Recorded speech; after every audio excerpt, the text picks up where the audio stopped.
Eu posso começar a deturpar aqui um bocadinho a lógica. É que eu tenho mesmo uma pergunta que tenho muita vontade de fazer-te. Tu achas que, pelo facto de teres nascido em 1974, portanto, no ano da Revolução, isso de alguma forma ditou, não o que fazes, mas a forma como o fazes? Tu nasceste em que ano? Eu nasci em 72. Ok. A diferença não é grande. Não. Eu nasci numa geração cujos pais eram politizados.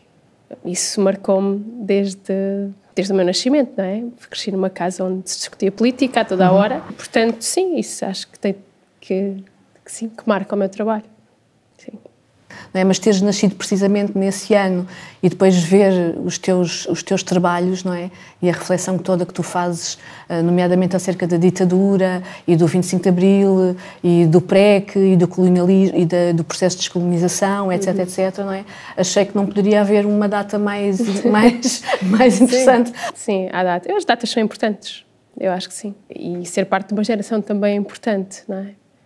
Portanto, eu não sei as outras gerações, mas quando andava na escola, tudo isso, as marcas da politização eram constantes e eram muito claras. Embora também houvesse, claro, um apagamento disso e também uma tentativa de fazermos diferentes dos nossos pais e essas coisas todas, mas ainda assim era muito presente. Eu agora, com o projeto 7 anos, 7 escolas, tenho a oportunidade de estar a desenvolver trabalho já há 5 anos letivos consecutivos, não é, no contexto da escola pública, e comparando, não é, com a altura em que eu andava na escola secundária, é muito diferente, não é, o nível de politização e de consciencialização para a coisa pública e para a questão política no sentido amplo do seu termo e nobre do seu termo, não é? Eu acho que é muito diferente. Eu tenho uma memória de quando andava na escola secundária em relação a estas questões que eu nunca mais me vou esquecer, que é num momento de eleições, naquelas eleições para a Associação de Estudantes, não é? Que se fazia, que ainda hoje se faz, haver um helicóptero a sobrevoar a nossa escola e a lançar panfletos para a lista A, quando nós sabíamos que a grande parte dos elementos da lista A, portanto, eram pessoas da juventude ligadas ao CDS, não é? E, portanto, fretaram um helicóptero, não é? Para sobrevoar a escola, não é? Sim. Pronto, isto hoje em dia era impensável, isto hoje em dia não poderia acontecer, não é? Sim, por acaso, essas memórias das associações de estudantes e das associações de estudantes cooptadas por juventudes partidárias, sim, é uma coisa que tenho muito presente, e que essas lutas também se travavam, sim. Eram lutas ideológicas, era a nossa dimensão ideológica sim. Que podíamos ter, não é? Era essa, porque os nossos pais tinham feito as revoluções, o que é que sobrava para nós, não é? Isso era... Eu uma vez cheguei à escola, eu andei na escola secundária de Benfica, uma excelente escola. Também fui bastante infeliz e fui bastante feliz, portanto, todas as coisas que um adolescente passa na escola. E uma vez cheguei e alguém tinha escrito: quando o pão que comes sabe a merda, que é do Zeca Afonso, do que faz falta. E era normal, essa coisa de chegares e teres uma qualquer referência política ali, não é? E era difícil também encontrarmos o nosso lugar nesse sítio. Acho que era difícil. Quando eu comecei a fazer teatro, não comecei logo a trabalhar sobre memórias do 25 de Abril. Claro. Claro, digo eu, calculo que sim. Tempo. Sim. Calculo que sim, não é? Sim. Não é? Quanto tempo é que demoramos até ser autores, não é? Também é uma pergunta interessante para se fazer, sim. Não é? Pronto, tem o seu tempo, não é? Tem o seu tempo para encontrar, não é? O nosso imaginário, não é? Mas o teu percurso foi como? Em que sentido? Como é que começaste e em quê e como? Olha, se queres que diga, eu acho que não comecei, eu acho que começaram por mim, e portanto não foi uma decisão minha. Eu acho que a minha decisão foi ir ficando, fui permanecendo, portanto nesse ir ficando e nesse permanecer acabou por se traduzir numa escolha, não é? Mas logo no imediato não, porque repara, eu comecei a fazer dança com 4 anos e portanto E porque a minha tia reparou que realmente eu andava em casa sozinha, já em grandes demarches de improvisação, e portanto ela olhou, viu que havia ali qualquer matéria, e ela falou com os meus pais nesse sentido, e portanto vou para a dança. Mas começo a fazer dança num contexto interessante, no contexto do movimento associativo almadense, não é, que tinha nessa altura, ainda hoje tem, mas tinha uma grande força, não é, e também era também muito politizado, não é, num contexto popular. Comecei a fazer uma disciplina altamente elitista. Essa junção, eu acho que foi das coisas mais que me ficaram e que se calhar vieram também a ter expressão no modo de fazer, não é no que faço, mas no modo de fazer. Pronto, e o processo foi-se desencadeando assim, e foi a partir daí que se equacionou criar então um grupo profissional em Almada, por não encontrar se calhar a expressão mais adequada àquilo que eu gostaria de fazer, decidi fazer eu. Vou fazer o trabalho, vou fazer a peça que eu gostaria de interpretar, não é? Um bocadinho com esta ambição. E como é que chegaste ao teatro? Também fiz balé, mas já comecei tarde, por isso já não deu. Andava à procura da minha arte. Sei, eu escrevia teatro desde pequena, praticamente. Eu fui escoteira, dos escoteiros não católicos, escoteiros de Portugal, e nesse grupo fazia montes de coisas, e uma delas que fazia era encenava as raparigas da minha patrulha, que eram a minha cobaias das minhas encenações, pronto, que eu escrevia, que apresentava com elas. E foi aí que aquilo começou ali, comecei a perceber, eu gosto de fazer isto, de escrever e que as pessoas fazerem os meus textos, e pronto, eu tinha 12 anos, 13 anos, pai. E depois a minha mãe arranjou um curso de teatro para eu e o meu irmão irmos, e eu fiz aquele curso, amador, não é? E começou ali, estreámos na Barraca, no Cinearte da Barraca, à meia-noite. Começou aí o percurso, portanto tive muitos grupos amadores. Quando estávamos a falar desta coisa do quando é que tu descobres que és autor, não é? Ou quando finalmente sentes que, não é? Eu acho que isso acontece-me em 2001, com o Solo One Woman Show, já no contexto do trabalho com a Real e com o João Fiadeiro, mas sobretudo com a peça Visita Guiada, em 2003, em que trabalho precisamente essa questão da relação entre centro e periferia, não é? E faço uma visita guiada ali pela zona de Almada e de Lisboa, não é? É uma peça que fala desta questão do centro, da periferia, não é? Mas também da questão da história coletiva e onde é que e o ponto de interseção entre a história coletiva e a história individual, não é? E foi quando esta matéria me explodiu assim na cara, que eu senti verdadeiramente que era autora, que já podia dizer que era autora. Pá, e quando estes temas me vieram ter comigo, não é mais do que eu ir ter com eles, quando eles vieram ter comigo, senti que, ok, então é sobre isto que eu vou trabalhar, sobre a questão deste ponto pequenino, não é? Onde a história coletiva e a história individual se cruzam, não é? Que eu vejo no teu trabalho. Não é? Vejo muito no teu trabalho, não é? Eu venho de uma periferia também, mas que se chamava Lisboa, e isso era um bocado paradoxal. A minha melhor amiga é da Maia, e ela dizia, eu vou a Lisboa, e eu dizia, Tânia, mas nós já estamos em Lisboa. Tu, quando apanhas o comboio e chegas ao Rossio, é que estás em Lisboa. E eu lembro-me de querer sair de Benfica desde que tenho memória. Querias sair? Claro, que tipo, eu não vou ficar aqui, no meio destes prédios, não vou ficar aqui.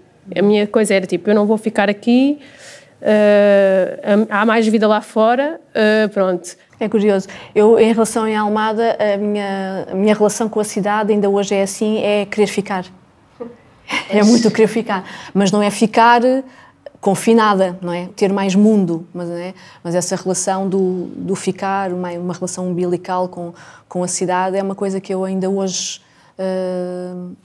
sinto, não é? Quando se apanha o barco, há assim... dá-se qualquer coisa ali a meio do Tejo, que eu acho que é uma espécie... que tem a ver com o tempo, curiosamente. Eu acho que há um desaceleramento. Há não é? E acho que esse tempo ligeiramente mais pausado, não é? Para mim tem alguma alguma relevância, não é? Mesmo na questão artística, não é? Por exemplo, este projeto que eu trago agora ao São Luís, 7 anos, 7 peças, é um projeto fundamentalmente sobre a questão do tempo, sobre a questão de, sei lá, de reclamar mais tempo à criação, não é? E dizer, pá, não quero trabalhar por projeto, não quero trabalhar com um ano de perspectiva à minha frente e achar que isso é muito bom. Não, eu quero ter quero ter 10 anos de trabalho à minha frente de forma absolutamente assegurada e estar a trabalhar num projeto de média duração, não é? Esse, por exemplo, foi o gesto que esteve por trás da criação deste projeto, 7 anos, 7 peças, não é? Eu comecei a pensar neste projeto em 2011, portanto, na altura complicada, de mais uma crise económica, social e daquelas narrativas de não têm futuro e vocês é que são culpados pela situação em que se encontram, não é? Pronto, era como é que é possível dizer-se, não é? Haver uma narrativa nacional de vocês não têm futuro. Mas quem é que tem o direito de dizer isto a alguém, não é? Como é que um governo pode dizer isto, não é? E, portanto, essa narrativa de não futuro foi aquilo que me fez criar este projeto. Portanto, mais do que um gesto artístico, ele é um gesto político, não é? Depois, cada uma das peças também é muito um olhar, que é uma coisa que eu também encontro muito no teu trabalho, não é? E que me identifico também muito com aquilo que tu fazes, que é esta relação entre vamos olhar para o passado e vamos projetar o futuro, não é? Nesta relação de não é olhar para ficar lá retido num saudosismo, é um olhar para o passado para aprender e para acionar e para colocar em movimento e para projetar futuro, não é? Que é uma coisa que eu vejo também que tu fazes nos teus trabalhos. Esse olhar para trás é absolutamente fundamental para nos situarmos e a partir do momento em que nós estamos situados, não é? Torna-se também mais possível construir para a frente de uma forma mais inteligente. Mas qual é que é o interesse de não olhar para trás? O novo é uma coisa maravilhosa, o novo é uma coisa maravilhosa, mas o novo, que não se apercebe que por baixo do novo há uma coisa que fez chegar a esse momento em que nós decidimos começar de novo. Não há nenhum de nós que chegou aqui vindo do nada, geração espontânea, por isso não existe. Eu fico contente de vir de uma série de coisas que acontecem antes de mim, não é? Com outras pessoas, caminhámos lado a lado, até nos separámos, não importa. Acho que isso nos torna mais ricos. Chama-se história, chama-se um passado. Pronto, acho que isso nos dá tudo, de certa forma. E claro, ok, nós trabalhamos nesta interseção entre o passado e o presente, portanto, estou aqui a falar porque realmente acredito nisso, que não consigo reconfigurar o futuro sem perceber o passado. Tantas coisas que acontecem que se nós não soubermos a história de Portugal, nós não vamos perceber sequer aquela notícia. É como estar a navegar sem mapa. Muito do meu trabalho passa, que faço, por exemplo, com jovens, é ajudá-los a olhar outra vez para coisas que eles nunca olharam, que não quiseram saber, e o milagre que se dá nas caras daquelas pessoas, a transformação que se dá na cara daquelas pessoas, quando reconhecem pela primeira vez que vieram daquilo, que há uma genealogia, que não é só da família, não é? Eu já vi pessoas mudarem a sua vida através disso. Teres esta perspectiva de sentido histórico, de etc, etc, de ajudar a formar um pensamento crítico que te protege de uma série de coisas, não é? Portanto, é uma arma, por exemplo, para os neofascismos, não é?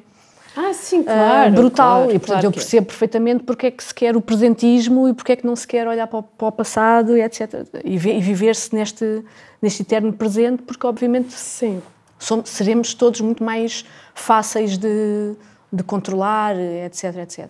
Mas como é que tu escolheste os criadores com quem ias trabalhar nesses projetos? Olha, este projeto é assim muito organizado. Eu vou fazer uma peça por ano, cada peça é um encontro com um criador ou uma criadora e, portanto, acabei por escolher as pessoas também um bocadinho pelas que me estavam próximas na altura e também de uma forma mais ligada ao afeto. Quando te ouço falar, e eu acho que reclamar esse direito ao tempo de criação, e dizias várias vezes que estava muito organizada, eu acho isso fantástico, penso, uau. Fiz milhares de outras coisas porque eu tenho uma companhia de teatro e essa é a nossa diferença. Eu sou responsável também pelo trabalho de mais pessoas. Também foi uma opção, não é? É a minha opção dos coletivos. Quando estive a estudar, nós não éramos encorajados a fazer companhias de teatro. Também parecia que já tinha passado esse tempo. Mas eu era sempre um bocado a ovelha, assim, do lado, tresmalhada. Eu disse, não, eu vou fazer uma companhia. Eu não consegui até hoje ter criar essas condições de produção que nos permitam, por exemplo, reclamar mais tempo para a criação, que é muito curioso que o ano passado íamos fazer uma única criação, que é aquela que vamos estrear agora aqui no São Luís, era a única do ano passado, e isso já tinha sido enorme para nós fazer isso, e pronto, e aconteceu a pandemia, não é? Então, eu quando te ouço falar, o que eu sinto acima de tudo é inveja, não é? Inveja, mas uma inveja, pronto, consciente de... sim, que isso é magnífico poder fazer isso, que eu sei que não posso, não, neste momento, ou não posso ou não consigo, ou não consegui criar ainda a forma de o fazer, nesse sentido, de forma a poder também trabalhar com aquelas pessoas com quem eu gosto muito de trabalhar e que gostaria de continuar pronto, enfim, a propiciar-lhes condições de trabalho e condições de não precariedade e de uma vida em que sabes com o que é que vais contar e ao mesmo tempo te estás a desafiar artisticamente. E então tem esse lado muito complexo que a criação também tem, que é tudo aquilo que está para além daquilo que nós podemos controlar. Estamos dependentes de uma rede de coisas, pessoas / instituições, não é?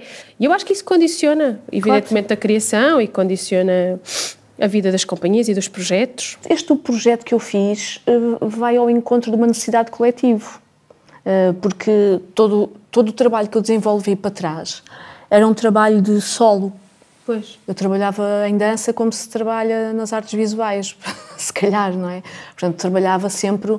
Eu estive anos e anos a trabalhar em formato solo, não é? E de repente senti esta necessidade absoluta de ir ao encontro do outro. E esse também é qualquer coisa que está presente, esse desejo, não é?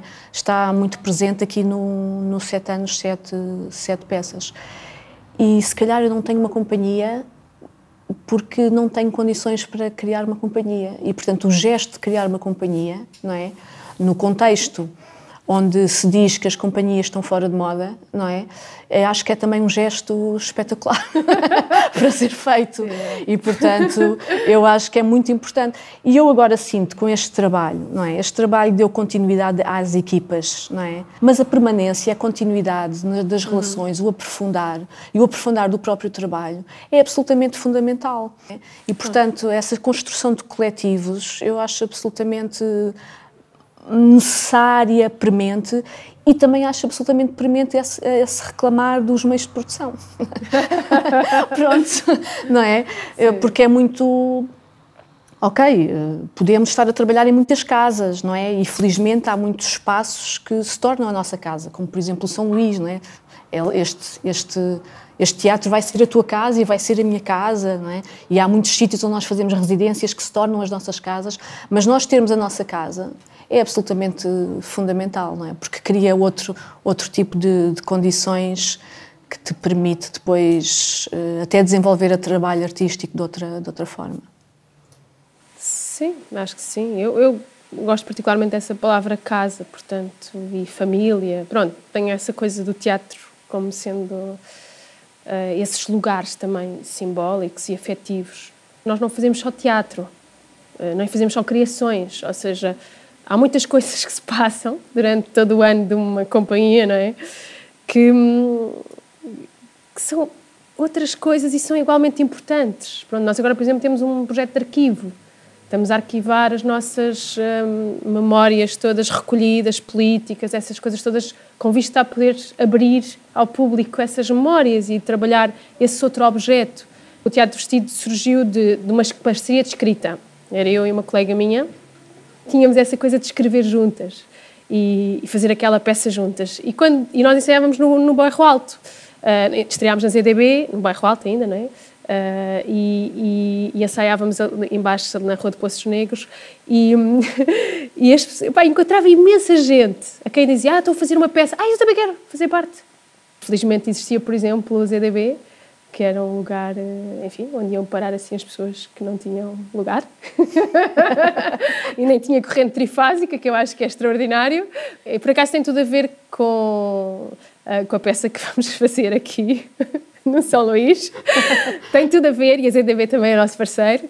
Já vamos fazer 20 anos de companhia. Vai fazer agora 25 de Abril, que é a nossa data de fundação, curiosamente.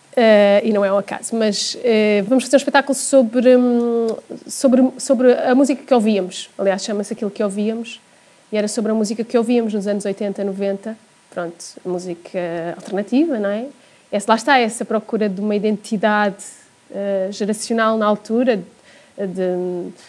não querias ser como os teus pais, mas também não querias ser como toda a gente, não é? A história começa toda aí, com as nossas próprias memórias. E depois conseguimos atrair algumas pessoas como os Losers, que lá está, ensaiavam na CDB até há bem pouco tempo, e outros músicos, e estamos a fazer um espetáculo que é um concerto e que é um espetáculo com histórias de pessoas que consumiam. Portanto, depois, se quiseres contar-me a tua história na relação com a música... Uma relação muito grande com a música, devo dizer-te, ou não fosse eu da Margem Sul, não é? Exatamente. Eu tenho um amigo que tem uma teoria que diz que todo o movimento que aconteceu ao nível da música na Margem Sul, não é? Que foi um grande viveiro de bandas, mas também um grande viveiro de técnicos, curiosamente, não é? Pronto, a teoria deste meu amigo é que se deve à Lisnave, não é? Porque a Lisnave, quando operava, não é? Produzia uma série de sons, não é? Uhum. E, portanto, nós éramos embalados ao som da decapagem de navios, entre outras atividades que por ali se faziam. Enquanto adolescente, não é?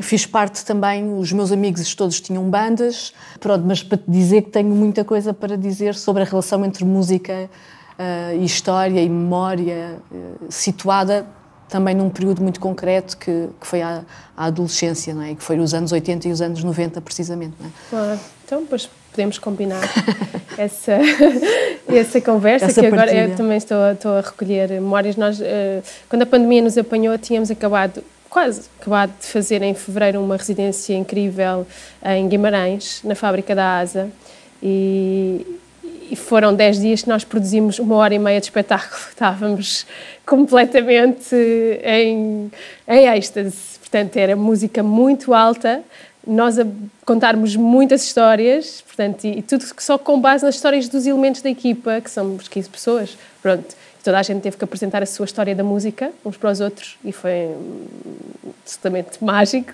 Até o filho de uma colega minha, da Inês Rosado, esteve connosco na residência a determinada altura, e ele disse, eu também quero apresentar, ele tem 8 anos.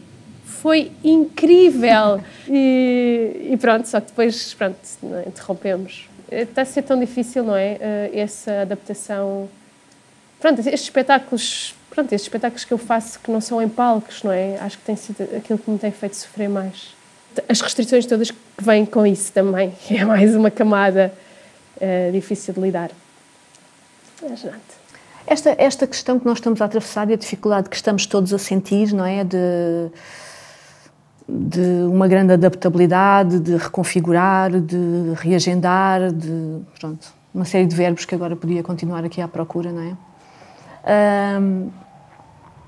Não sei, faz-me pensar no que é exceção e o que é regra, e a expressão novo normal parece-me absolutamente estúpida, mas tenho muito receio que entretanto tenhamos normalizado ou naturalizado uma série de coisas que eu acho que não são para naturalizar e sobretudo nos processos de digitalização da arte, e o que é que isso pode trazer de bom, eventualmente, mas também de perverso. Quando hoje vamos assinar um contrato, tens sempre que prever que vais realizar a peça, de uma maneira qualquer. Agora, este ano, não é? Porque o ano passado adiaste. E este ano já ninguém mais está nesta conversa que vais adiar mais um ano. Então, tu prevês que caso não possas realizar presencialmente, vais ter que realizar de uma outra maneira. Pronto. Para mim não é a mesma coisa. É como, pronto, se agora por alguma infelicidade este espetáculo não se pudesse realizar presencialmente, aquilo que ouvíamos, aquilo que nós iríamos realizar nunca poderia ser aquilo que iríamos fazer num espetáculo ao vivo. Mas pode-se fazer um outro objeto. Eu acho que sim, não é? Nós agora vamos fazer isso com o Elas Também Estiveram Lá, que é um espetáculo que era em percurso na Avenida da Liberdade, enfim. Em relação a esse projeto que estás a falar, Elas Também Estiveram Lá, também é uma forma de a Joana Craveiro dizer eu também estou cá? Não. Não. De todo? Não é. Ou seja, sentes que em relação a essa questão, pá, das mulheres e dos direitos das mulheres e de emancipação e etc, etc, nós não temos que continuar, ou seja... Não, claro que temos. Temos, não temos. E daqui a uns anos, não é? Será que alguém não faz um espetáculo a dizer elas estiveram lá e se calhar é elas, é a Joana, é a Cláudia e mais uma data delas? Quem sabe? No caso ali, era mesmo especificamente... era dar visibilidade era porque é que as mulheres não aparecem nas fotografias, como foi tudo assim. Sim. Fotografias de 25 de Abril, montes de homens, tipo, ok, onde é que estão as mulheres? Agora, faço esse espetáculo porque sou mulher? Provavelmente sim, claro, não é? É uma questão que me inquieta, que me incomoda, não é? Como é que tu fazes então nos teus processos de criação? Como é que tu começas? Olha... O primeiro dia de ensaios. Começo...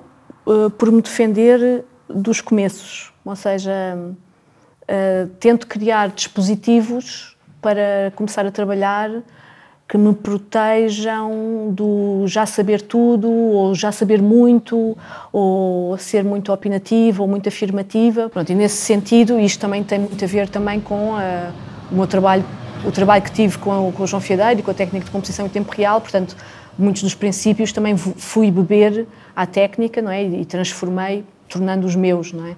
Portanto, só faço esta referência por uma questão de educação e de, não é? E de justeza, não é? Mas neste momento eu não trabalho CTR, não é? Trabalho esses princípios apropriados e transformados e tornados meus.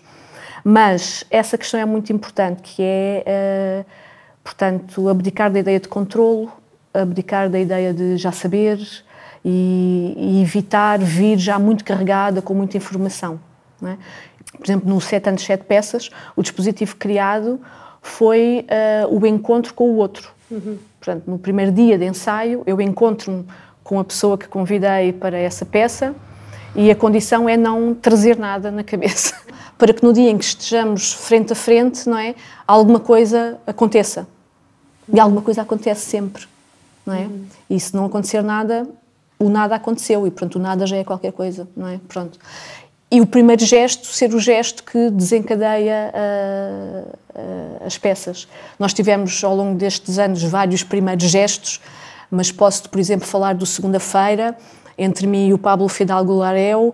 O primeiro gesto foi uma pergunta e o resultado foi um combate boxe acompanhado por um texto de pergunta em que nós endereçamos 200 perguntas à ideia de Europa, não é?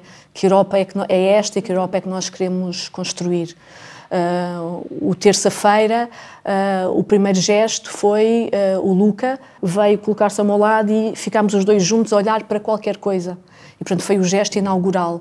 E depois, a partir do momento em que começámos a olhar para alguma coisa, começámos a pensar, então estamos a olhar para quê?